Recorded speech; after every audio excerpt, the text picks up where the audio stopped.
네, 저희가 레바논을 위해서는 또 계속 선교사님을 기도하지만 또 최근에 이제 이스라엘과 팔레스타인 사이가 안 좋잖아요. 근데 또 레바논의 헤즈볼라가 또 개입하지 않았으면 좋겠는데 좀 그런 조짐이 좀 보여서 염려가 됩니다. 그래서 레바논이 그 분쟁 가운데 들어가지 않을 수 있었으면 좋겠고, 그 나라 자체가 이제 워낙 정치 경제적으로 안 좋은데 선교사님들 안전을 위해서 계속 기도 부탁드립니다. 네, 저희가 우리 지난주 이번 5월은 가정의 달이기 때문에 저희가 가정의 소중함, 그리고 하나님 안에서의 하나님의 가족됨을 우리가 또 계속 말씀을 듣고 있는데, 특별히 우리 고다희 전도사님을 통해서 하늘에 계시는 우리 아버지라는 고백이 담고 있는 영적 의미를 살펴보았습니다. 그렇게 이제 주기도문으로 우리 기도하자 말씀하셨고, 계속 기도하실 때 설교 말씀을 좀 생각하면서 기도하시면 좋을 것 같아요. 하나님이 하늘에 계시다, 살아계시고 모든 천지를 창조하고 계시고 거룩한 그분이시니까 경배받기 합당한 분이시죠. 근데 그분이 우리의 아버지이시다, 나의 아버지시기 때문에 우리는 상속자이고, 그리고 또 나 한 사람의 하나님 아버지가 아니고 우리 모두의 하나님 아버지이시기 때문에 우리가 또 서로 사랑하도록 주님께서 말씀하셨습니다. 그리고 또 제가 2주 전에 말씀을 드릴 때에는 그랬죠. 하나님께서 우리 가족을 만드신 이유는 하나님과 우리와의 아버지 자녀의 관계성을 통하여서 부모는 어떠해야 되는지, 자녀는 어떠해야 되는지, 또 예수님과 교회와의 관계성을 통해서 부부는 서로 어떠해야 되는지를 하나님께서 배우게 하신다, 아가페 사랑을 배우게 하신다, 그 말씀을 전해드렸습니다. 그래서 오늘은 그것에 관련지어서 이제 복받는 비결 시리즈를 잠깐 멈추고 이제 아바 아버지의 마음, 하나님 아버지의 마음을 한번 생각해 보기를 원합니다. 오늘 본문은 너무나 잘 알려져 있는 탕자의 비유라는 그 누가복음 15장의 말씀입니다. 좀 길지만 전체 이야기를 같이 다시 한번 읽어보고 말씀을 듣도록 하겠습니다. 제가 먼저 읽겠습니다. 교독하겠습니다. 예수께서 말씀하셨다. 어떤 사람에게 아들이 둘 있는데 작은 아들이 아버지에게 말하기를 아버지, 재산 가운데서 내게 돌아올 몫을 내게 주십시오 하고 했다. 그래서 아버지는 살림을 두 아들에게 나누어 주었다. 며칠 뒤에 작은 아들은 제 것을 다 챙겨서 먼 지방으로 가서 거기서 방탕하게 살면서 그 재산을 낭비하였다. 그가 모든 것을 탕진했을 때에 그 지방에 크게 흉년이 들어서 그는 아주 궁핍하게 되었다. 그래서 그는 그 지방의 주민 가운데 한 사람을 찾아가서 몸을 의탁하였다. 그 사람은 그를 들로 보내어 돼지를 치게 하였다. 그는 돼지가 먹는 쥐염 열매라도 좀 먹고 배를 채우고 싶은 심정이었으나 그에게 먹을 것을 주는 사람이 없었다. 그제서야 그는 제정선이 들어서 이렇게 말하였다. 내 아버지의 그 많은 품꾼들에게는 먹을 것이 남아 도는데 나는 여기서 굶어 죽는구나. 내가 일어나 아버지에게 돌아가서 이렇게 말씀드려야 하겠다. 아버지, 내가 하늘과 아버지 앞에 죄를 지었습니다. 나는 더 이상 아버지의 아들이라고 불릴 자격이 없으니 나를 품꾼의 하나로 삼아 주십시오. 그는 일어나서 아버지에게로 갔다. 그가 아직도 먼 거리에 있는데 그의 아버지가 그를 보고 측은히 여겨서 달려가 그의 목을 껴안고 입을 맞추었다. 아들이 아버지에게 말하였다. 아버지, 내가 하늘과 아버지 앞에 죄를 지었습니다. 이제부터 나는 아버지의 아들이라고 불릴 자격이 없습니다. 그러나 아버지는 종들에게 말하였다. 어서 가장 좋은 옷을 꺼내서 그에게 입히고 손에 반지를 끼우고 발에 신을 신겨라. 그리고 살진 송아지를 끌어내다가 잡아라. 우리가 먹고 즐기자. 나의 아들은 죽었다가 살아났고 내가 잃었다가 되찾았다. 그래서 그들은 잔치를 벌였다.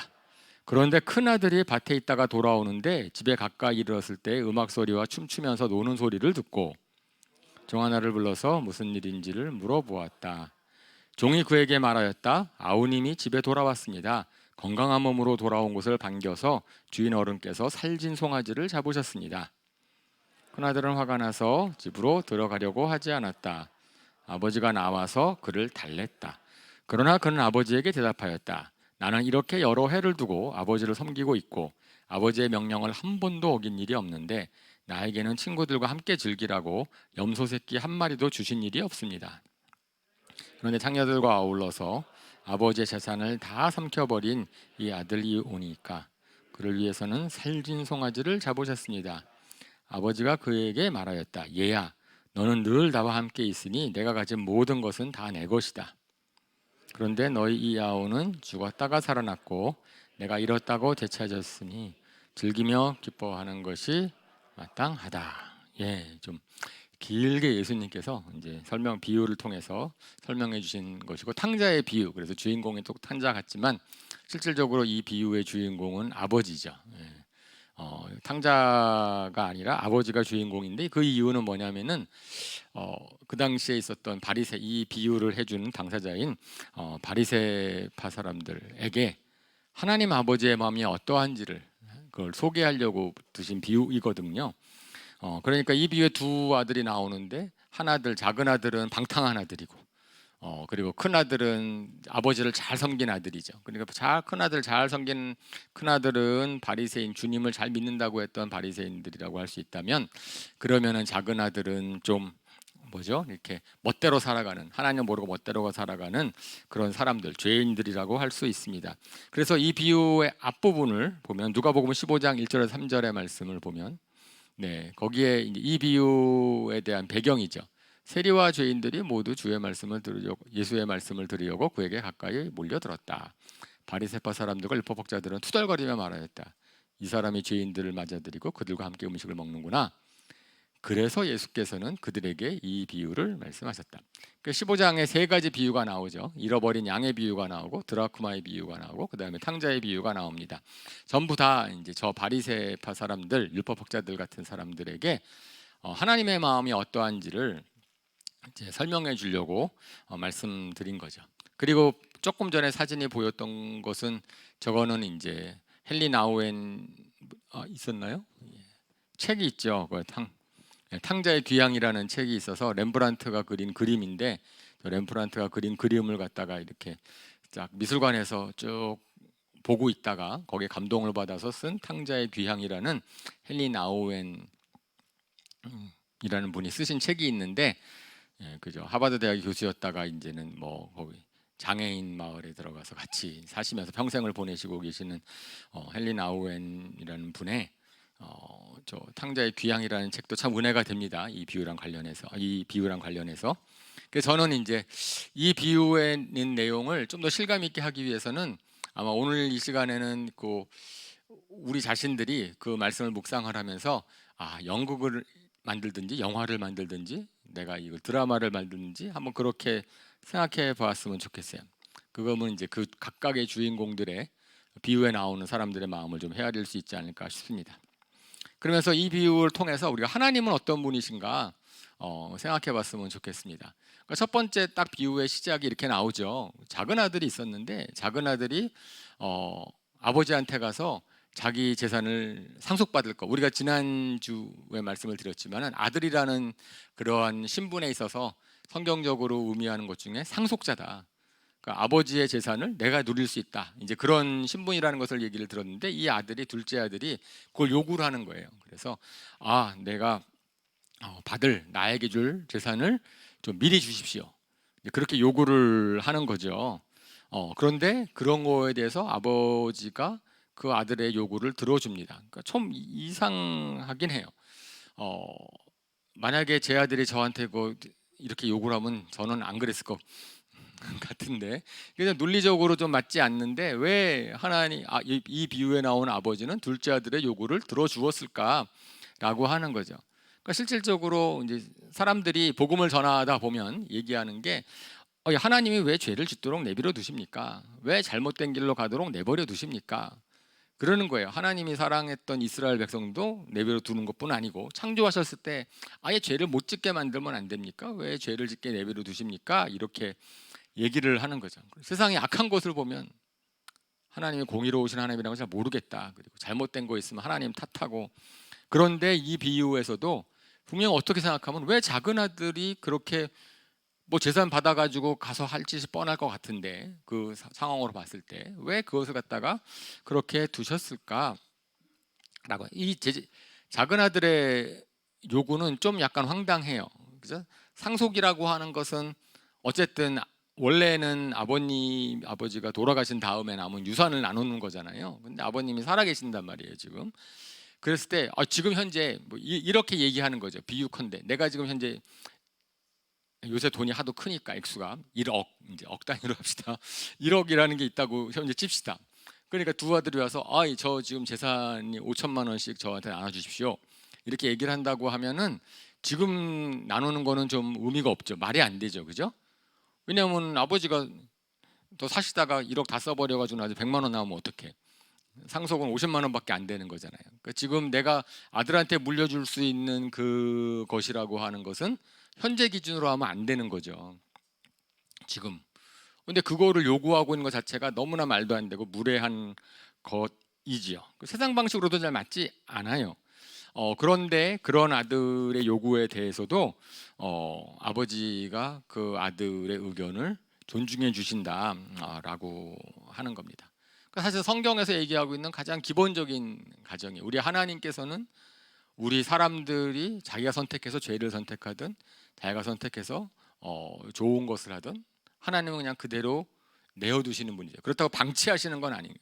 방치하시는 건 아니신데 결국은 억지로 뭘 하지 않게 하신다. 그러니까 성경에 나오는 그 자유의지라는 거죠. 하나님께서는 사람들을 강제하지 않으신다. 사람들은 억지로 뭘 하게 하지 않으신다. 하나님은 우리를 그것을 존중해 주시는 분이시다라고 표현할 수 있습니다. 하나님은 정말 우리를 존중해 주시는데 우리의 악한 의지까지, 악한 의도까지도 그냥 존중해 주세요. 존중? 그 존중이라는 표현이 맞을지 모르겠는데 어쨌든 그렇게 하시는 분이시다라는 걸 생각하게 됩니다. 그죠? 왜 그러냐? 성경에서 왜 하나님께서 우리 선택을 존중해 주십니까? 하나님이 우리를 창조하신 이유가 바로 그런 하나님과의 자발적인 사랑의 관계를 맺도록 하기 위해 창조해 주셨기 때문에 무조건 순종하도록 만들지 않으셨다라고 하는 거죠. 그랬을 때 제가 그래서 앞에서 말씀을 드리는 것처럼 이 비유를 할 때는 조금 제가 각색을 좀 할 필요가 있어요. 이렇게 딱 읽어보면 밋밋한데 아마 분명히 그러지 않았을까요? 제가 만약에 연극을 만들든지 이걸 각색을 한다면 아마 아버지가 둘째 아들을 만나서 그 뒤에도 약간 연결이 되는데 이렇게 얘기했을 것 같아요. 야, 지금 너 생각이 잘못됐다. 가면은 좋지 않을 거다라고 아마 이렇게 달래기도 하고 타일기도 하고 너 세상을 잘 몰라서 그래 이렇게 얘기하지 않았을까 싶어요. 그런데도 불구하고 아들이 고집을 부리는 거죠. 그래도 저는 제 마음대로 살고 싶습니다. 저한테 주십시오. 이렇게 요구를 했든지 당당하게 요구를 했든지. 왜냐하면은 우리 여기 일부에서 특별히 부모님들은 잘 아시지 않습니까? 자녀들의 뜻을 부모님이 꺾을 수 있으시든가요? 예, 잘 안 되지 않습니까? 막 잘 설득하고 타이르고 막 그래도 자녀들이 고집을 딱 부리면 결국은 어떻게 돼야 돼요? 그냥 내버려 둬야죠.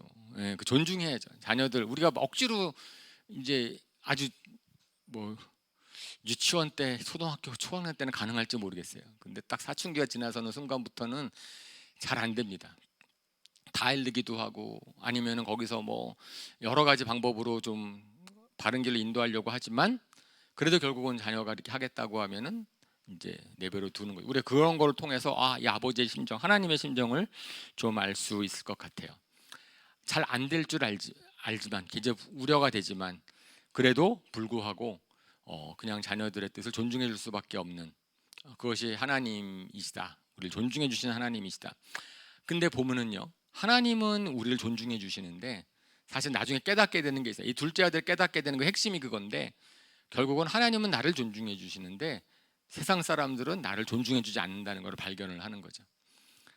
결국은 재산을 왕창 가지고 가가지고선 그래서 세상에 나가서 막 살 때 사람들은 자기를 막 존중해주고 뭐 좋아하고 친구 삼아주고 막 그래요.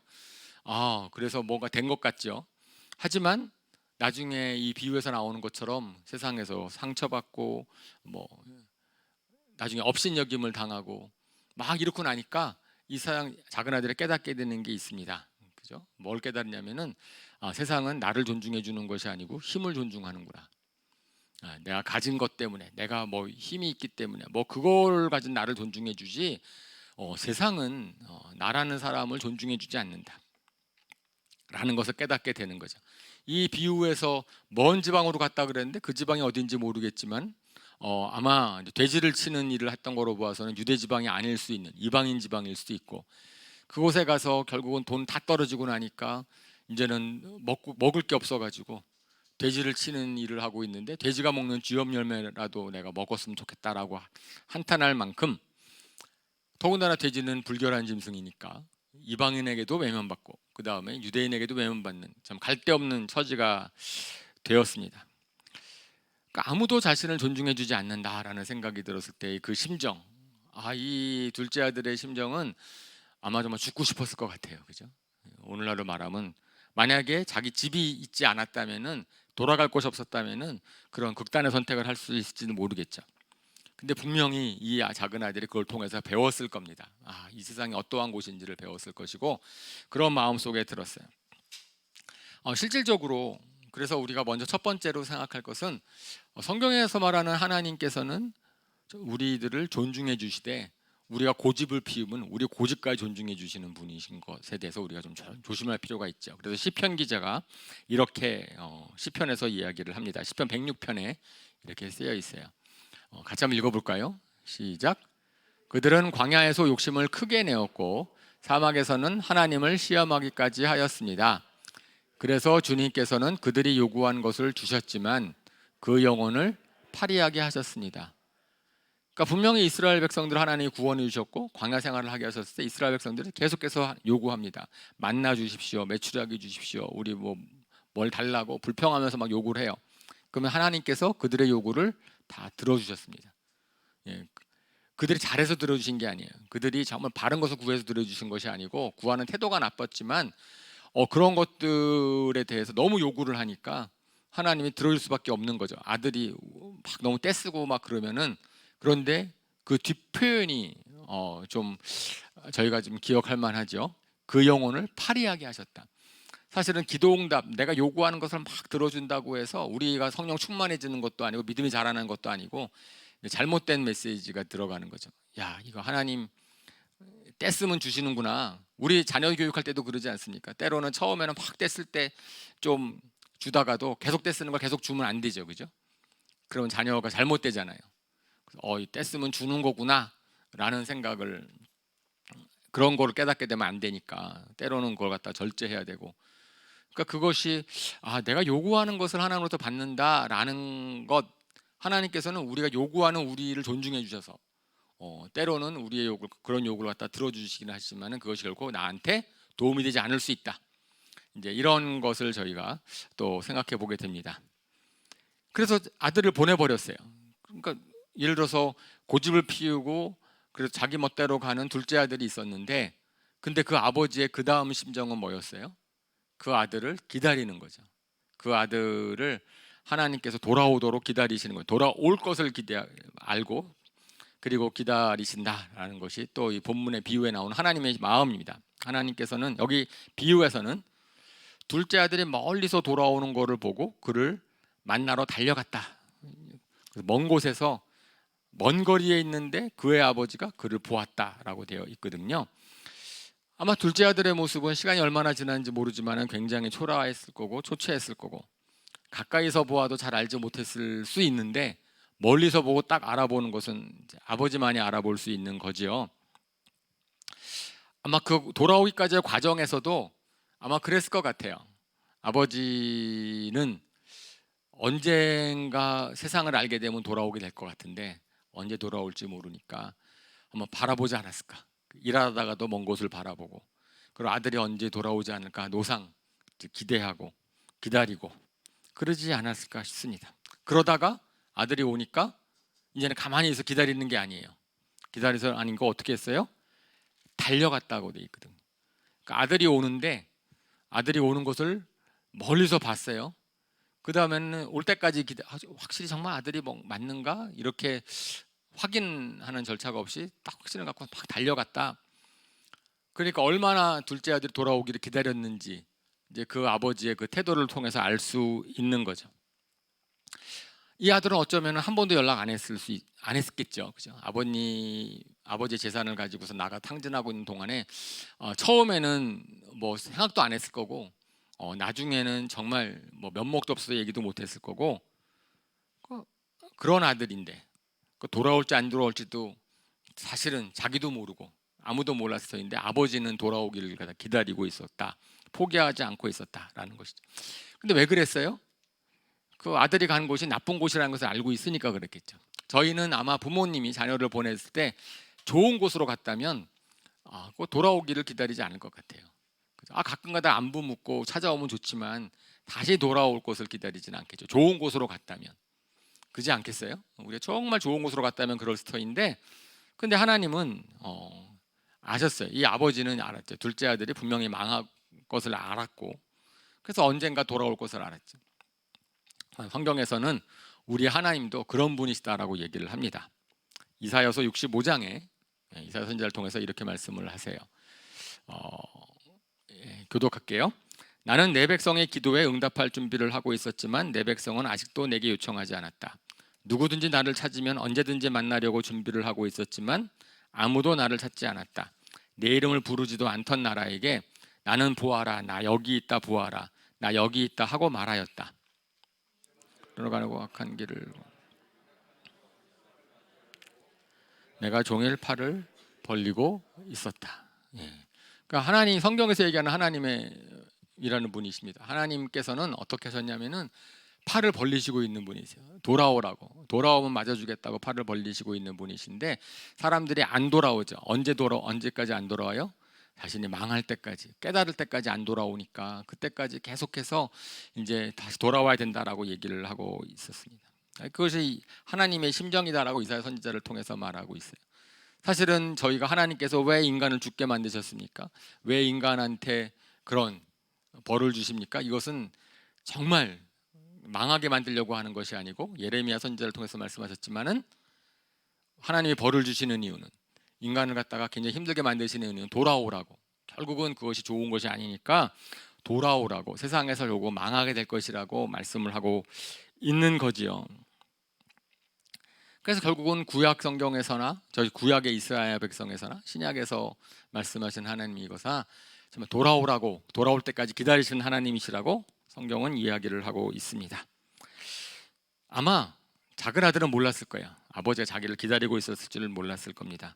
아버지를 배반하고 떠났는데 작은 아들이 생각했을 때의 아버지는 자기의 생각 어떤 생각을 갖고 있을까요?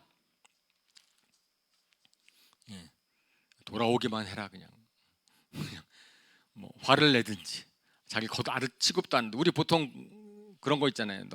나는 너를 갖다가 아들 취급도 안 할 거야. 떠나가봐. 이렇게 하는 그런 세상적인 거로 생각하면은 상상이 안 가는 거죠. 왜요? 그러니까 이런 작은 아들을 돌아오기를 기다리는 그 사랑은 이것은 사람들이 생각하는 에로스적인 사랑이 아니잖아요. 그렇죠? 사랑할 만한 이유가 있어서 사랑하는 것이 아니고 그냥 아들이기 때문에 사랑하는 거죠. 아가페 사랑이죠. 그래서 하나님께서 우리에게 가족을 주신 이유는 이런 아가페 사랑을 배우라고. 그러니까 잘해야지. 자녀들이 잘해야지만 사랑을 하는 그 사랑은 그런 세상적인 사랑이죠. 근데 가족을 통해서는 조건 없이 자녀이기 때문에 사랑하도록 하는 아가페 사랑을 배우도록 하셨다라고 제가 말씀을 드렸는데 아마 분명히 근데 그 사랑은 아버지밖에 모르는 거예요. 이 둘째 아들도 모르고 첫째 아들도 몰라요. 뒤에 나오는 첫째 아들은 도대체 이해가 안 가는 거죠. 아버지가 그렇게 하는 것을 이해하지 않습니다. 그러니까 우리를 향한 하나님의 사랑은 분명히 성경에서 얘기할 때에는 뭐라고 돼 있냐면 사람이 이해할 수 없다. 우리의 감정과 지식과 관계없어요. 그러니까 나는 하나님이 나를 사랑할 것인가? 그리고 회의될 때 그건 내 감정이고 내 지식이죠. 나를 사랑할 나 이렇게 망하게 되는 이렇게 하나님을 배반한 나를 어떻게 하나님 사랑할 수 있어? 그것은 내 생각과 내 감정인데 그런데 그렇지 않다는 거예요. 성경에서는 하나님은 그런 나의 감정과 나의 지식과 관계없이 나를 사랑하신다라는 거고 그것은 내가 도저히 믿지 못한다 할지라도 그거는 우리가 믿을 만한 것이다라는 겁니다. 성경에서는 그거를 믿어야 된다. 우리가 죄 가운데 있을 때라도 하나님은 우리를 사랑하셔서 아들 예수 그리스도를 이 땅에 보내셔서 자신의 사랑이 어떠한지를 확증해 주셨다. 로마서 5장 8절에 말씀해 주시는 것처럼 그러니까 도저히 사랑받을 수 없다고 생각하는 그때에도 하나님 우리를 사랑하시는 분이시다라고 이야기를 하는 거죠. 그러니까 그 하나님이 자녀들, 이 둘째 아들 떠나보낼 때, 그래서 제가 아까 말씀을 드렸다시피 아마 그 둘째 아들 떠나보낼 때 그래 가라 이렇게 얘기 안 하셨을 것 같아요. 우리도 보통 그러잖아요. 언제든 돌아와도 좋다. 너가 지금 가더라도 언제든 너가 돌아와도 좋다. 내가 너를 기다리고 있을 것이다라고 미리 얘기하지 않으셨을까요? 아버지가 그렇게 했을 것 같아요. 그러니까 그 얘기가 처음에 떠났을 때는 전혀 귀에 들리지도 않았고 남아있지도 않았다가 망하고 나니까 그래도 아버지께로 돌아가야 되겠다라는 생각이 들지 않았을까?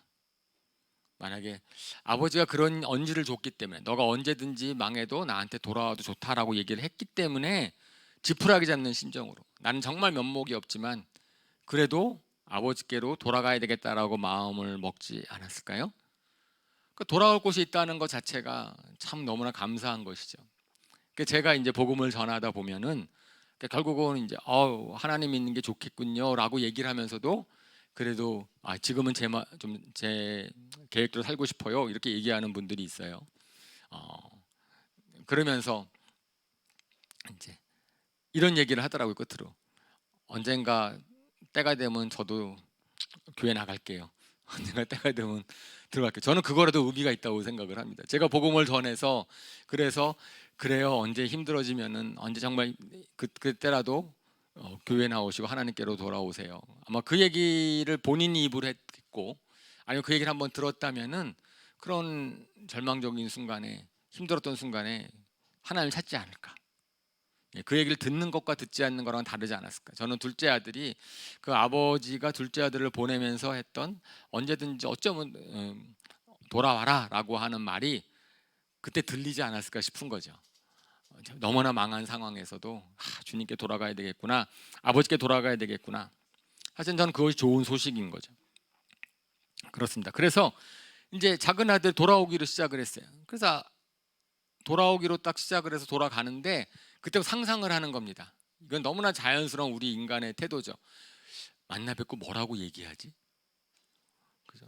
너무나 무슨 말을 해야 될지 모르니까 정말 아버지를 만나면 내가 그냥 바로 탁 무릎 꿇고 용서를 빌고 막 그리고 보니까 예행 연습을 하잖아요. 둘째 아들이 이 비유에서도 그리고 그대로 예행 연습한 대로 하죠. 내가 하나님과 아버지께 죄를 지었습니다라고 예행 연습을 하고 가잖아요. 그리고 또 이렇게 생각을 하시는 거죠. 저는 이제 아들을 내는 걸 포기했습니다. 아들로 여기지 마시고 저를 품꾼의 하나로 삼아 주셔서 저를 먹고 살 수 있게만 해주십시오. 그러니까 드디어 이 겸손해진 거예요. 둘째 아들이 자기가 차지를 알고선 아버지께 너무나 죄송해서 근데 그런 것은 아버지의 마음 모르기 때문에 이 둘째 아들이 할 수 있는 어쩌면 좀 최선의 방법이었다고 생각을 합니다. 그죠? 그런데 그 아들을 보고 나서 그 아들이 생각했을 때는 그리고 큰 아들이 생각했을 때는 사람들이 생각했을 때는 이 아들은 어때야 되는 아들이에요? 혼나야 되는 아들. 그러면서 아주 벌받고 외면받고 그래야 되는 아들인데 아버지가 그러지 않으셨던 거죠. 아버지는 그 아들을 어떻게 여겼어요? 불쌍히 여겼어요. 긍휼히 여겼다. 그래서 측은히 여겼다라는 표현을 쓰고 있는데, 그러니까 아들에 대한 아버지의 마음은 긍휼함이죠. 불쌍한 거죠.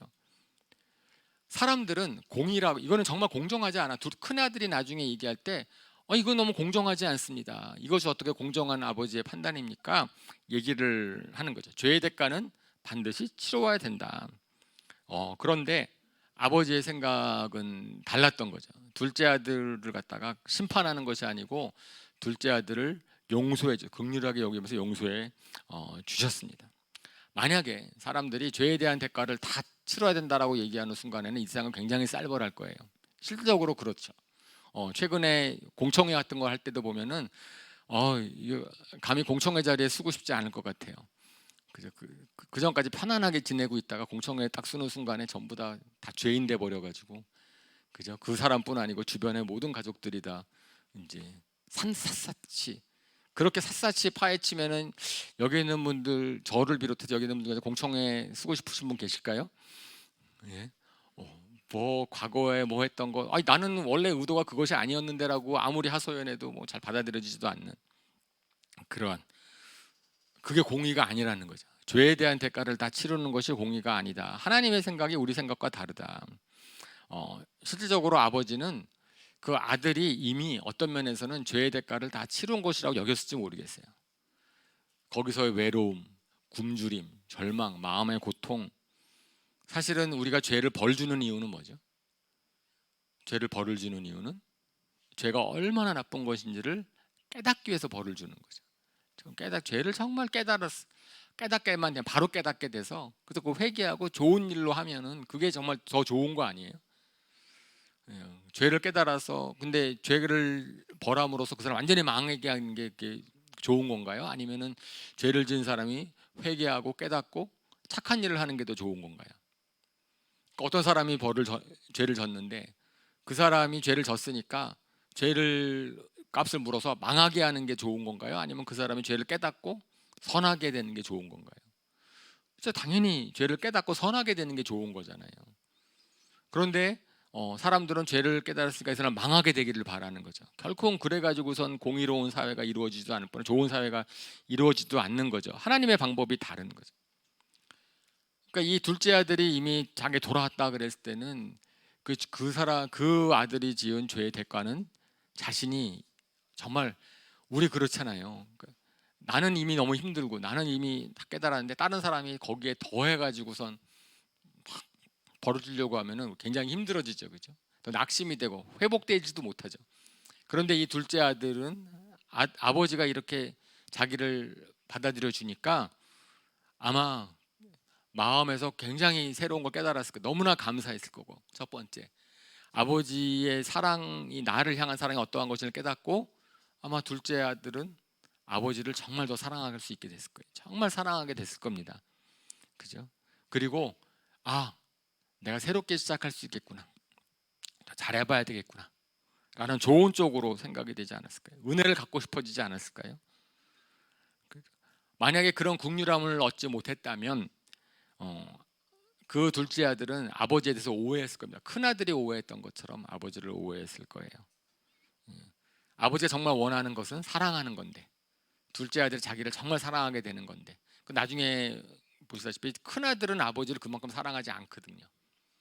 노상 같이 있었지만 아버지를 사랑하지 않아요. 근데 작은 아들은 아마 죄를 짓고 돌아오지만 아버지를 정말 사랑하게 되지 않았을까.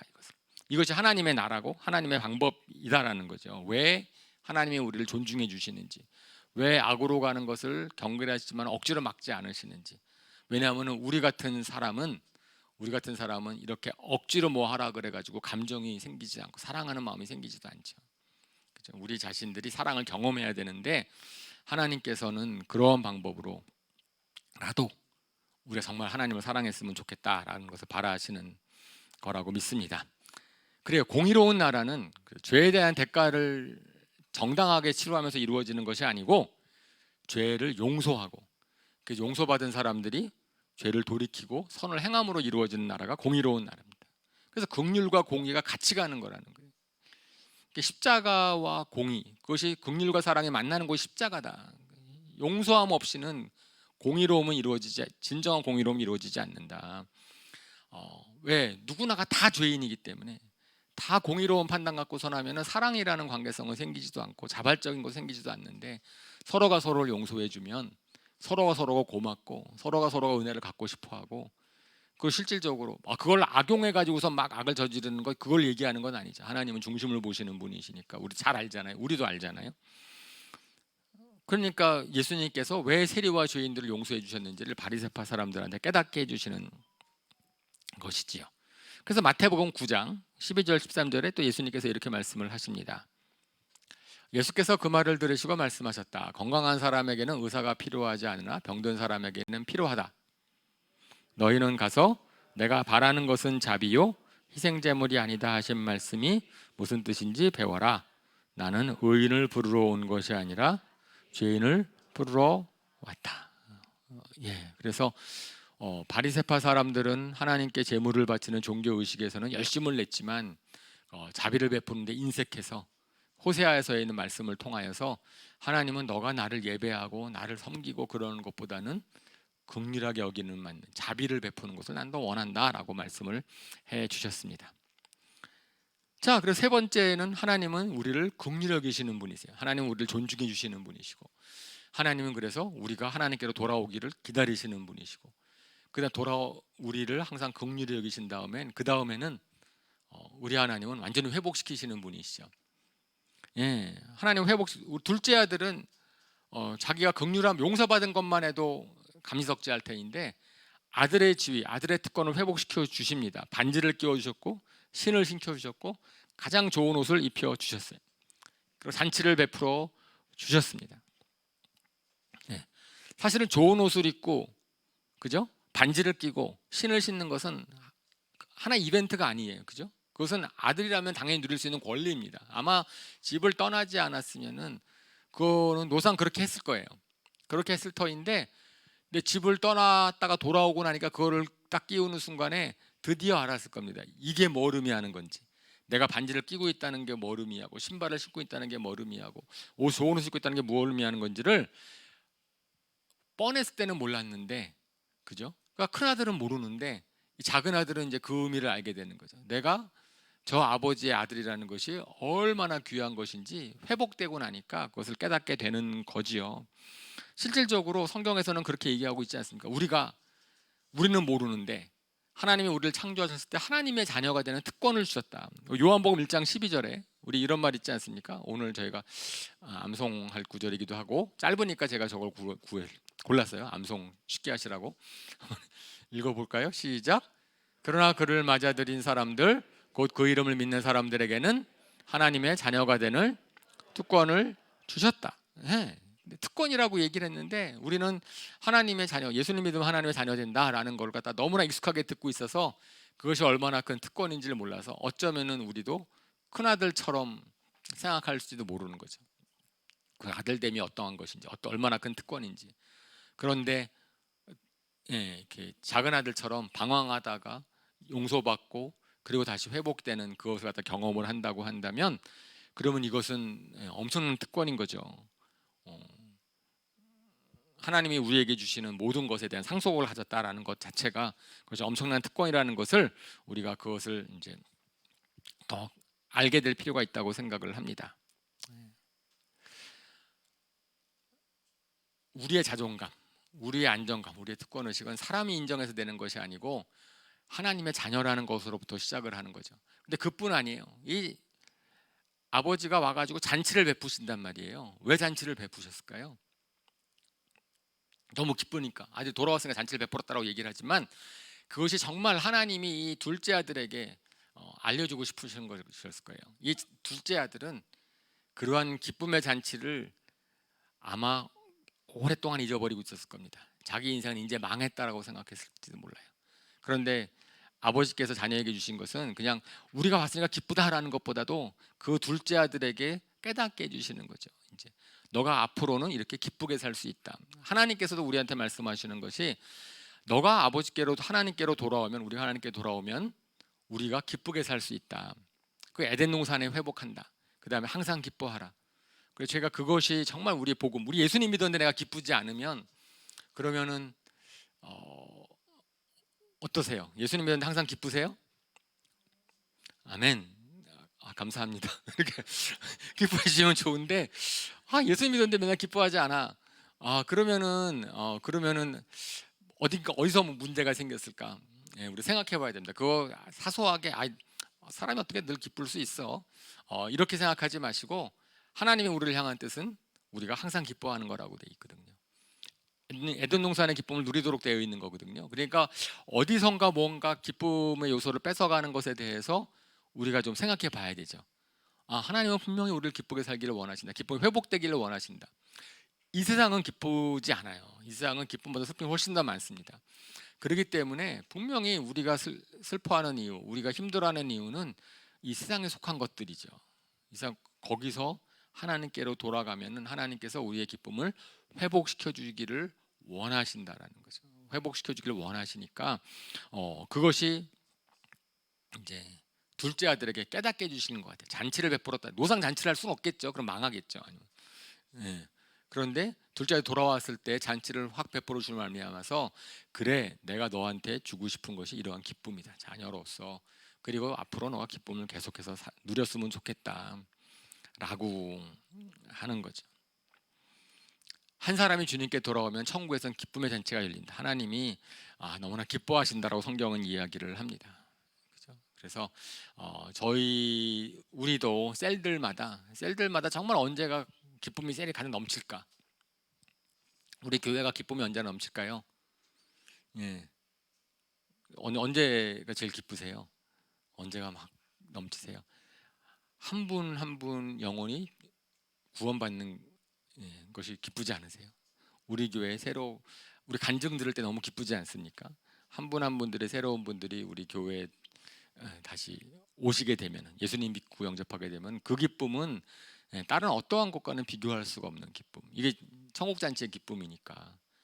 그러니까 이것은 하나님의 기쁨이죠. 하나님께서는 모든 잃어버린 사람들을 자녀로 여기시고 둘째 아들처럼, 이 비유의 둘째 아들처럼 돌아오기를 바라시는 그 기쁨. 사실은 그 기쁨 때문에 예수님을 보내셨고, 예수님이 그 기쁨 때문에 세례와 제자인들의 친구가 되셨고, 그래서 한 사람이라도 이런 기쁨을 회복할 수 있도록 하시는 것이죠. 이 비유를 하실 때 그런 하나님이신데 그러면 이제 마지막으로 큰아들에 대한 걸 생각해 보시죠. 이 큰아들에 대해서는 아버지의 심정이 어떠했을까? 이 큰아들은 정말로 세상은 장남답게 아버지를 배려하고 아버지를 위해서 아버지와 집안에 대해서 책임감을 가졌던 사람으로 나옵니다. 그 아들의 고백이 나는 아버지를 위해서 양 한 마리 잡아본 적도 없고 나는 뭐 요구한 것도 없고, 그래서 분명히 이 큰아들의 마음에는 아버지를 위한 마음이 있었어요. 그죠? 그러니까 큰아들이 바리새인들이 하나님을 섬긴다 그랬을 때에도 그들은 하나님에 대한 열정이 있었어요. 사도 바울이 나중에 고백할 때도 나는 아버지 하나님에 대한 마음은 특심이었다. 그거 율법적인 신앙생활 한다고 그 사람들이 가지고 있었던 마음까지 우리가 막 폄하하면 안 되죠. 그러니까 분명히 그 사람들은 아버지를 위한 마음이 있었다라고 이야기를 하는 거고, 아버지를 위하는 마음이 있었기 때문에 동생이 미웠을 겁니다. 그죠? 왜? 아버지의 마음을 아프게 했다고, 아버지에게 불효했다라는 것을 큰 아들이 판단한 거거든요. 그러니까 너 때문에 우리 아버지가 얼마나 마음이 아팠는지 아느냐. 그렇게 되니까 사실은 바리새파 사람들이 세리와 죄인들을 미워한 이유가 그거거든요. 너 때문에 하나님이 화가 나서 우리 망하게 했고, 너 때문에 지금도 하나님이 우리 이스라엘을 갖다가 지금 습하고 계시고, 그러니까 너는 잘못됐어 라고 해가지고선 세리와 죄인들을 핍박한 거 아닙니까?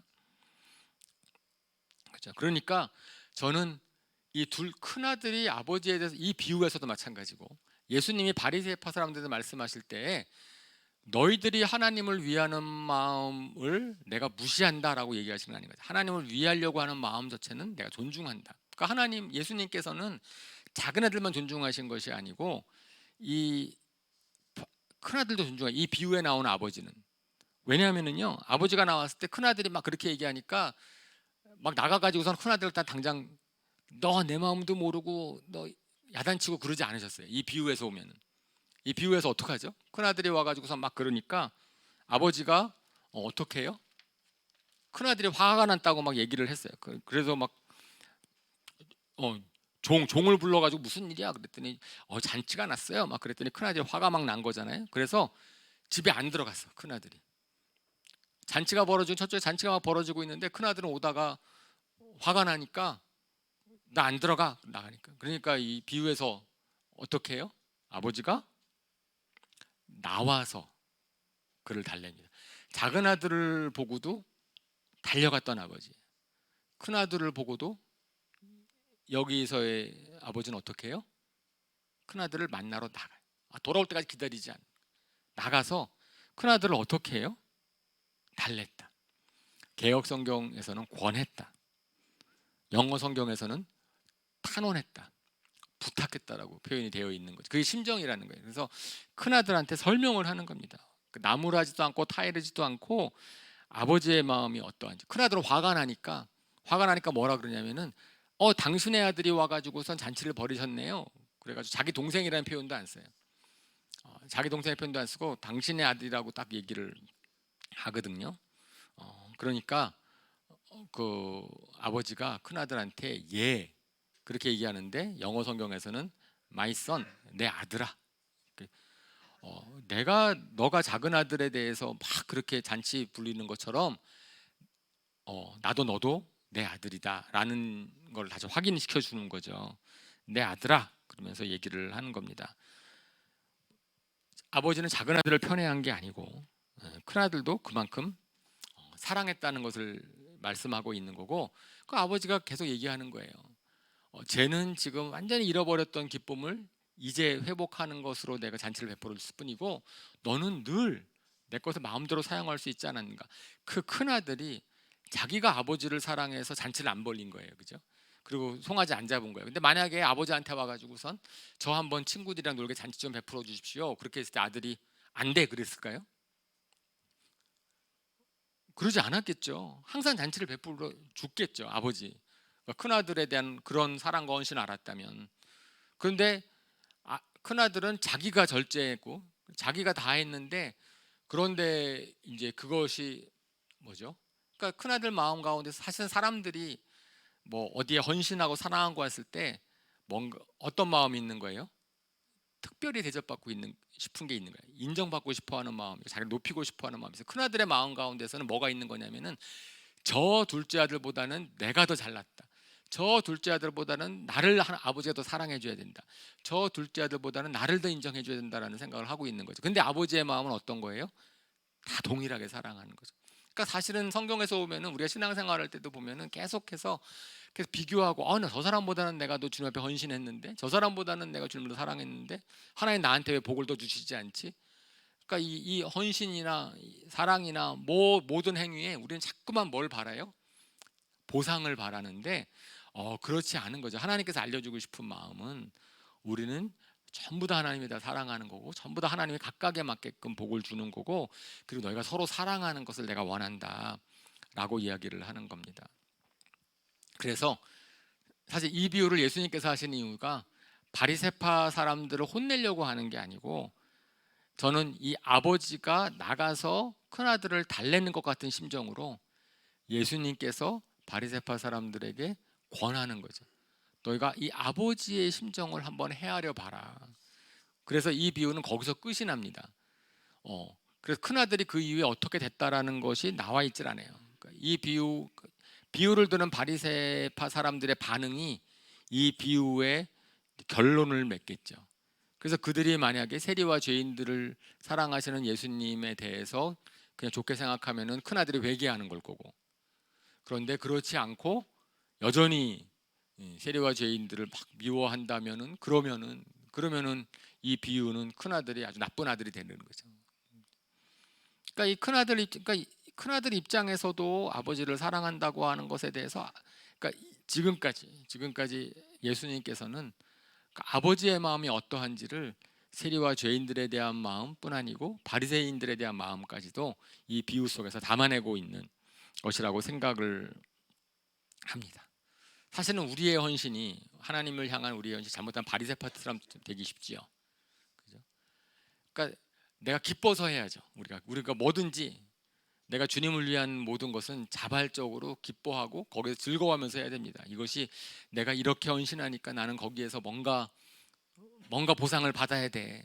보상 안 받으면 억울하고 그렇게 되면 잘못하면 바리새파처럼 되는 거죠. 근데 그렇지 않다. 우리 하나님의 마음은 그렇지 않다라고 말씀을 합니다. 그죠? 그래서 이 탕자의 비유를 통해서 제가 아버지의 심정을 좀 계속 헤아려 본 거예요. 근데 그 아버지가 하나님의 아버지의 마음이다. 하나님께서는 우리를 어떻게 하신다고요? 정말 존중해 주십니다. 우리가 어떤 결정을 내든지 작은 아들 탕자처럼 잘못된 결정을 내릴지라도 그때는 다양한 방법으로 우리한테 권면해 주시겠죠. 뭐 설교를 통해서나 성경 말씀을 통해서나 책을 통해서나 친구의 권면을 통해서나 하지만 우리가 알죠. 우리 고집이 세잖아요. 내가 하고 싶어 한 것은 그냥 내 멋대로 해석하잖아요. 그렇게 해서 가는 건 하나님께서 그냥 내버려 두세요. 어쩔 수가 없어요. 하지만 하나님께서는 만약에 이거 잘못된 것이라면 돌아오기를 기다리고 계시죠. 언젠가는 돌아올 것이다. 너희가 돌아와야만 된다. 가지고 성경에 있는 것처럼 하나님은 계속 보고 있는 거예요. 언제 돌아오나. 돌아오기만 하면 달려가서 안아주려고, 찾아가려고. 이게 하나님의 마음이다.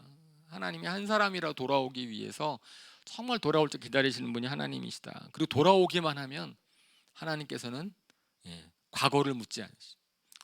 이 아버지가 이 비유에서 나왔을 때 너 돈을 어떻게 썼니? 궁금하잖아요. 도대체 어떻게 했길래 그 돈이 그 많은 건 다 날라갔어? 예? 나중에 물어봤을까요? 예? 안 물어봤겠어요. 안 물어봤을 것 같아요. 그거 이 아버지라면 그렇지 않았을 겁니다. 이미 거기서 다 망해버린 것 자체가, 그 사람이 회개하고 돌아왔을 때 그 마음이 얼마나 상했으면, 얼마나 힘들었으면 돌아왔겠어요. 벌하는 것은 회개하고 돌이켜서 선하게 하기 위한 목적으로 주는 거죠. 그걸 깨닫지 못하는 사람한테 벌을 줘서라도 내가 잘못했구나를 깨닫게 하는 건데, 깨닫고 돌아온 다음에는 실제로는 벌보다 필요한 게 뭐예요? 용서입니다. 용서가 필요하고 긍휼이 필요하고, 그렇게 되면 그러면 거기에서부터 이제 다시 새로운 선한 일이 시작이 되는 거죠.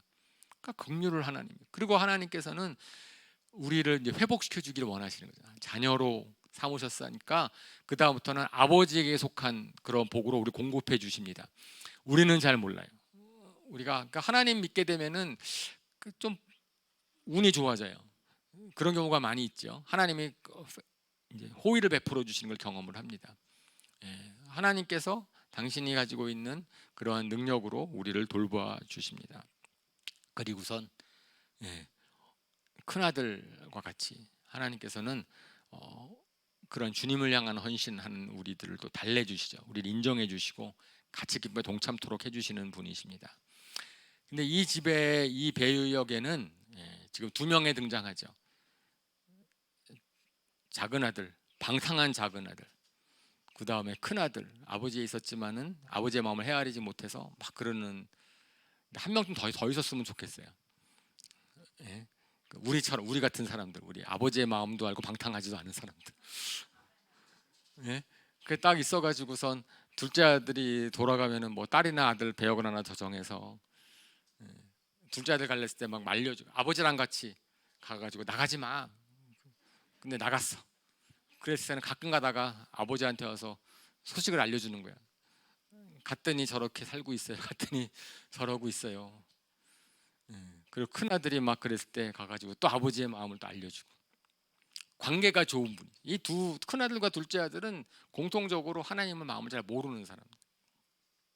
그죠? 같이 있었지만 아들과 자녀지만, 하지만 집에 한 명쯤의 자녀는 아버지의 부모님의 마음을 알아줘서 부모님과 동역해서 이런 잘못된 사람들을 돌아오게 하고, 그리고 기쁨을 회복시켜주는 사람이 있으면 얼마나 좋겠습니까? 그래서 저는 이 비유에서 우리는 큰아들도 되지 말고 작은아들도 되지 말고 그 제3의 자녀가 되었으면 좋겠습니다.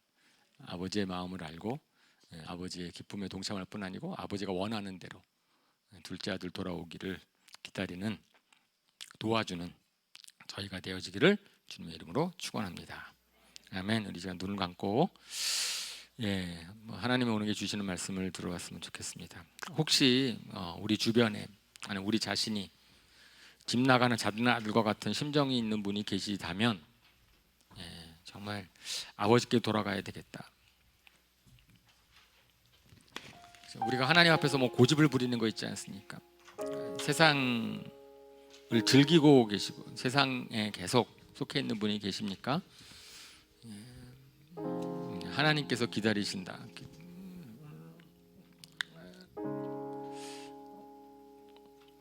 오늘 본문의 말씀을 통해서 주시는 하나님의 돌아오라고 하는 요청을 들으셨으면 좋겠고, 혹시 우리 가운데 큰아들과 같은 마음이 있지는 않은지요. 정말 하나님이, 아버지가 제일 기뻐하는 것은 잃어버린 아이들이 돌아오는 겁니다. 저는 우리 교회에도 그런 기쁨이 넘쳤으면 좋겠어요. 아버지의 마음이 그 마음이기 때문에 우리가 한 사람이라도 잃어버린 분들을 다시 돌아오게 하는데 애를 쓰는 그런 제3의 자녀가 되었으면 좋겠습니다.